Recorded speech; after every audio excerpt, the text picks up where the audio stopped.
Je m'appelle Camille. J'ai 32 ans. Et mon père, Philippe, oublie mon anniversaire depuis aussi longtemps que je m'en souvienne. Chaque année, il organise des soirées de lancement de plus en plus grandioses pour ma sœur, Chloé, remplies d'influenceurs, de pyramides de champagne et de réseautage. Et chaque année, mon propre anniversaire est traité comme une coquille vide dans son emploi du temps surchargé. Cette année, il a encore oublié trop occupé à boucler un accord pour la marque lifestyle de Chloé. Mais je n'ai pas fait semblant que tout allait bien. J'ai pris les 300 000 € d'économie, sur lesquels il ne m'avait jamais posé de question de l'argent gagné, à la sueur de mon front, après 10 ans d'acharnement, en tant qu'architecte paysagiste.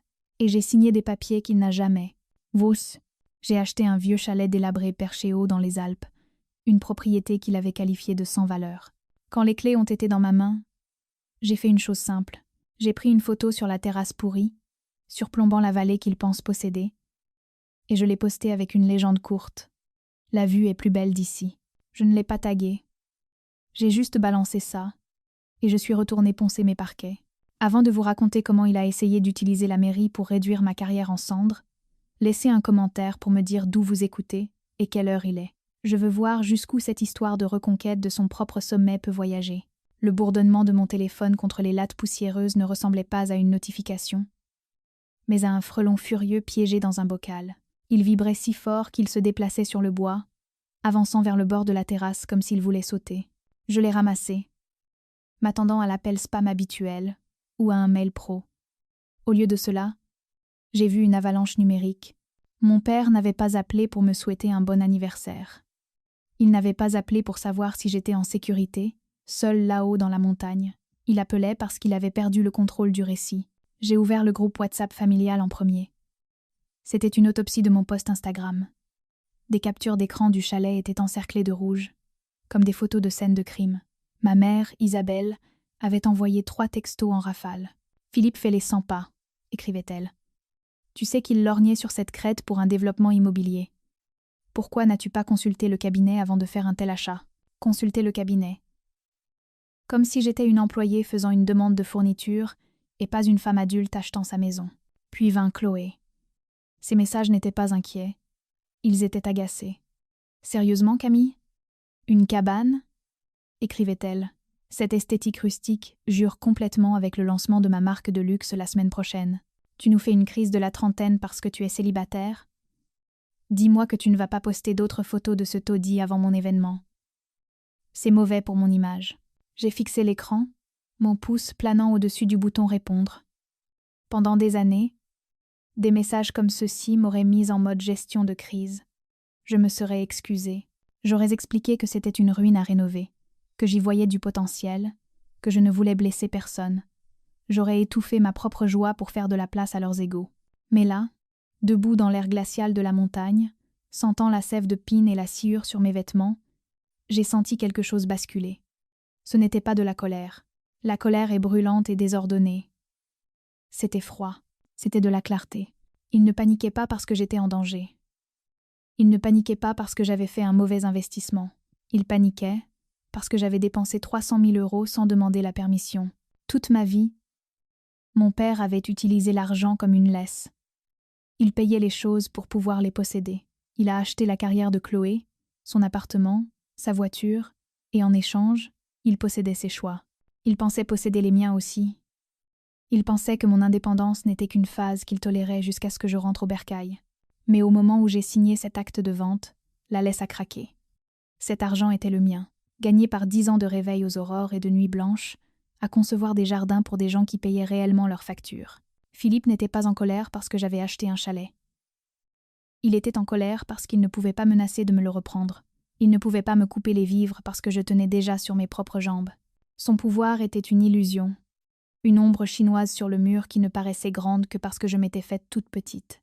Et maintenant que je me tenais droite, l'ombre n'était plus qu'une ombre. Je n'ai pas répondu au groupe. Je ne me suis pas défendue. J'ai simplement posé le téléphone, écran contre la rambarde, et j'ai regardé un faucon cerclé dans la vallée en contrebas. Ils attendaient que je m'engage, que j'argumente, que je joue mon rôle dans le drame familial. Quand mon père a finalement appelé, il n'a même pas fait semblant d'être inquiet. Pas de bonjour, pas de joyeux anniversaire, pas de ça va là-haut toute seule, Il a visé directement la gorge. « Camille, dit-il. » Sa voix sèche et professionnelle. Le ton qu'il utilisait lors de négociations d'OPA hostiles. « Nous devons discuter de cette situation immédiatement. Tu as commis une grave erreur de jugement. » Je me suis appuyée contre la rambarde, regardant le soleil plonger derrière les pics. « Ce n'est pas une erreur, papa. C'est une acquisition. J'ai acheté une maison. »« Tu as acheté un cauchemar urbanistique, » claqua Théil. « J'ai vu les rapports sur cette propriété. C'est bon pour la démolition. Et franchement, c'est embarrassant. Ma fille, achetant une bicoque dans un district premium, les gens vont penser que tu es ruiné. Je ne peux pas laisser ce genre de perception impacter la marque familiale en ce moment. La marque familiale. Toujours la marque. Jamais la famille. L'acte est à mon nom, dis-je calmement. C'est mon problème quand tu prends des décisions financières impulsives qui nous font mauvaise presse, répliqua Théil. Écoute-moi attentivement. Je veux que tu transfères le titre de propriété à ma holding. Je te rembourserai ce que tu as dépensé moins les frais, bien sûr, et mon équipe gérera le passif. On peut raser ça, être intégré le terrain dans un projet plus vaste plus tard. C'est la seule façon de sauver les meubles. Il fit une pause, attendant ma gratitude. Quand je n'ai pas parlé, il a abattu sa carte suivante.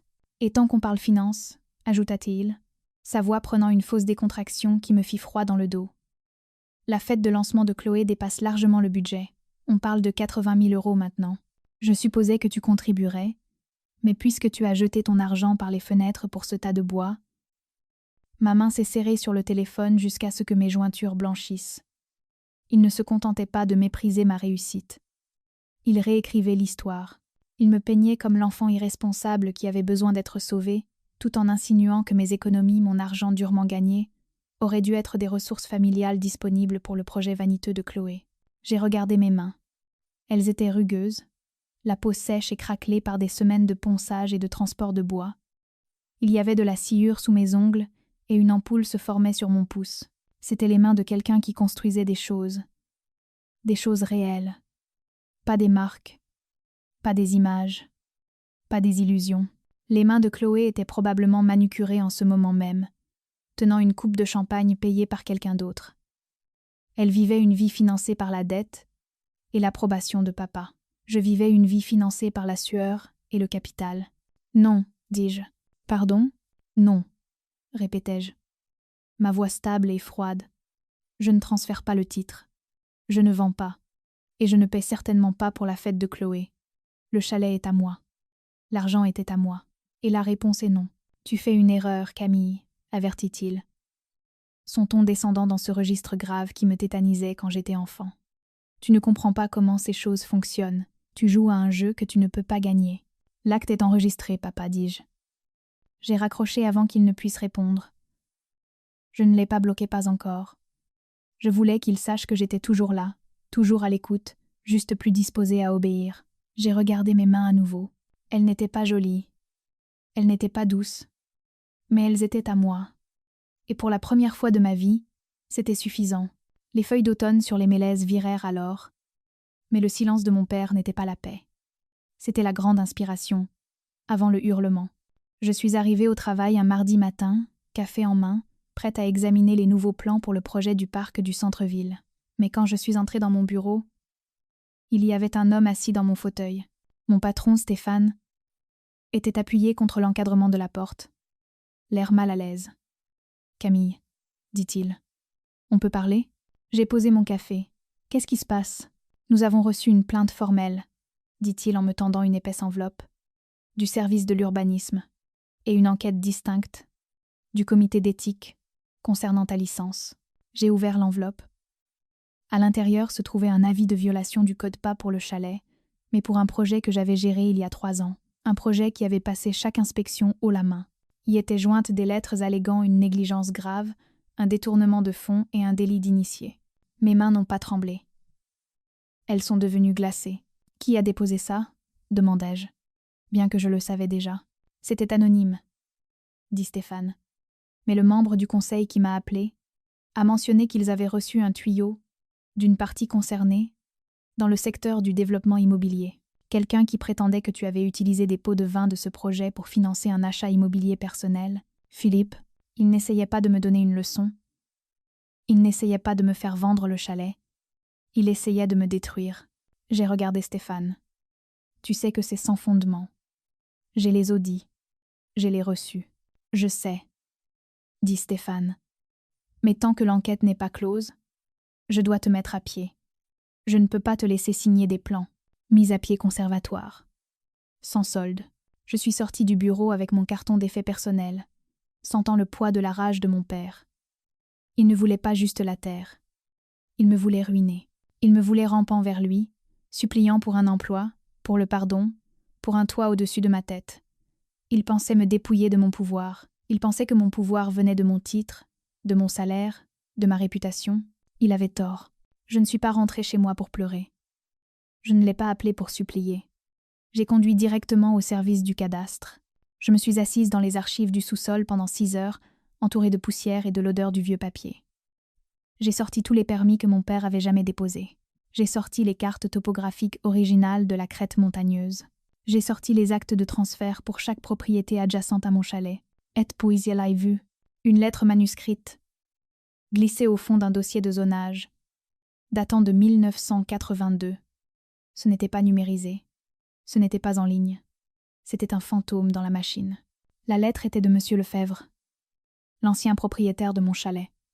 J'ai reconnu la signature de mes documents de vente. Mais cette lettre ne m'était pas adressée.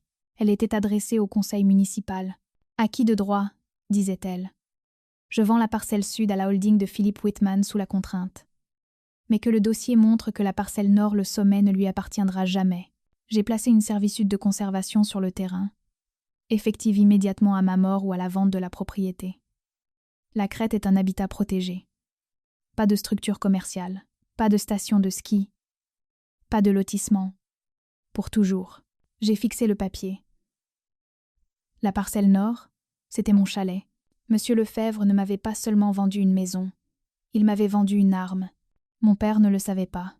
Il pensait qu'il pouvait me harceler pour que je vende, puis raser le chalet au bulldozer et construire son lodge de ski de luxe. Il pensait que le seul obstacle, c'était moi. Mais l'obstacle, c'était la terre elle-même. J'ai fait une photocopie. Puis j'en ai fait une deuxième. J'ai remis l'original dans le dossier. J'ai conduit à la poste. Et j'ai envoyé une copie au comité d'éthique avec une note attachée. Concernant les allégations de fraude, mes fonds sont vérifiés. Devriez-vous enquêter sur le promoteur qui tente de construire un complexe touristique sur une zone protégée. Puis, j'ai conduit jusqu'à la montagne. Je n'ai pas allumé la radio. J'ai juste écouté le ronronnement du moteur, sentant l'arme sur le siège passager. Philippe voulait une guerre. Il voulait brûler ma vie jusqu'aux fondations pour voir si je casserais. Il a oublié une chose. Je suis architecte. Je sais comment construire sur un terrain incendié. Philippe est arrivé au chalet 3 jours plus tard. Il n'a pas appelé d'abord. Il n'a pas envoyé de texto. Il a débarqué dans son SUV rutilant, naviguant sur le chemin de gravier défoncé, avec une agressivité qui suggérait qu'il était personnellement offensé par le terrain. J'étais sur le toit, en train de remplacer des bardeaux. Le soleil tapait sur ma nuque, et mes mains étaient noires de goudron. J'ai entendu la portière claquer, et j'ai regardé en bas. Il n'était pas seul. Isabelle était là, l'air anxieux dans son manteau de créateur, serrant son sac à main comme un bouclier. Et derrière eux se trouvait un homme que je ne reconnaissais pas costaud, dans des bottes de travail qui avaient l'air toutes neuves, portant un porte-bloc. Intimidation. « Camille !» hurla Philippe vers moi. « Descends de là avant de te tuer. On doit parler. » J'ai pris mon temps. J'ai fixé le dernier bardeau, essuyé mes mains sur mon jean, et je suis descendue de l'échelle lentement. Je ne me suis pas précipitée. Je ne me suis pas agitée. Je les ai rejoints au sol, debout sur ma propre terre. « C'est qui ton ami ?» demanda-je en hochant la tête vers l'homme au porte-bloc. « C'est Monsieur Dubois, » dit Philippe. « C'est un entrepreneur. Je l'ai amené pour évaluer les risques de sécurité sur cette propriété. Si la mairie la condamne, au moins nous aurons un avis professionnel au dossier. La mairie ne condamne rien du tout, dis-je. Et Monsieur Dubois est en violation de propriété privée. » Monsieur Dubois se déplaça, mal à l'aise, regardant tour à tour moi et Philippe. « Ça suffit !» claqua Philippe. Il sortit un carnet de chèques de la poche de sa veste. « J'en ai fini de jouer. Camille, ça a assez duré. Tu ruines ta réputation, tu embarrasses la famille, et tu gâches ta vie sur une ruine. Je te fais une dernière offre. » Il griffonna un chiffre sur un chèque et l'arracha. Il me le tendit. C'était pour 400 000 €. « Ça couvre ton prix d'achat plus un profit généreux, » dit-il. « Prends-le. Transfère-moi le titre. Monsieur Dubois s'occupera de la démolition, et nous pourrons tous passer à autre chose. Je ferai même disparaître l'enquête éthique. » Il pensait me sauver. Dans son esprit, il était le patriarche bienveillant qui volait au secours de sa fille idiote pour la sauver de ses propres erreurs. Il croyait vraiment que l'argent pouvait tout réparer, même la vérité. J'ai regardé le chèque, puis j'ai regardé Isabelle. Elle ne voulait pas croiser mon regard. Elle fixait la boue sur ses bottes, souhaitant être n'importe où ailleurs. « Tu veux vraiment cette terre, hein ?» demandai-je. « C'est un actif stratégique, » dit-il avec dédain. « Ça se connecte aux parcelles que je possède déjà. C'est juste du business. » « Camille, juste du business, » répétai-je. J'ai fouillé dans ma poche arrière et j'ai sorti la photocopie pliée de la lettre de Monsieur Lefebvre. Je la lui ai tendue. « Listia, disje » Il fronça les sourcils, prenant le papier. « C'est la raison pour laquelle Monsieur Lefebvre m'a vendu, » dis-je. « Et c'est la raison pour laquelle tu ne construiras jamais de station de ski sur cette crête. » Il commença à lire. J'ai observé son visage. J'ai vu le moment où ses yeux ont frappé les mots « servitude de conservation ». J'ai vu le moment où la couleur a quitté sa peau. J'ai vu le moment où il a réalisé que son argent, ses relations, son pouvoir, rien de tout ça ne comptait. Il arrêta de lire. Il leva les yeux vers moi, et pour la première fois de ma vie, j'ai vu de la peur dans son regard. « Ce n'est pas légal, » chuchota-t-il. « Il ne peut pas faire ça. C'est enregistré au cadastre, » dis-je. « C'est en béton armé. La servitude est attachée au titre à perpétuité. Pas de structure commerciale. Pas de lotissement. Pas de station. Si tu achètes cette terre, papa, tout ce que tu posséderas, c'est une réserve naturelle très coûteuse. » Il me fixa, le chèque toujours dans sa main, désormais inutile. « Et une dernière chose, » ajoutai-je, ma voix calme et posée. « J'ai soumis mes relevés bancaires au comité d'éthique hier. Ils m'ont blanchi de toutes les accusations de fraude ce matin. Mais pendant qu'ils examinaient le dossier, ils ont trouvé intéressant qu'un promoteur éminent ait déposé un faux rapport contre une architecte agréée. Ils ont ouvert une enquête sur toi, papa, pour ingérence malveillante et dénonciation calomnieuse. » Le silence sur la montagne était absolu. Le vent s'arrêta. Les oiseaux s'arrêtèrent. Même Monsieur Dubois arrêta de bouger. Philippe regarda le papier, puis le chèque, puis moi. Il ressemblait à un homme qui était entré dans une pièce en s'attendant à une bagarre et qui avait trouvé un miroir à la place. Il ne dit pas un mot.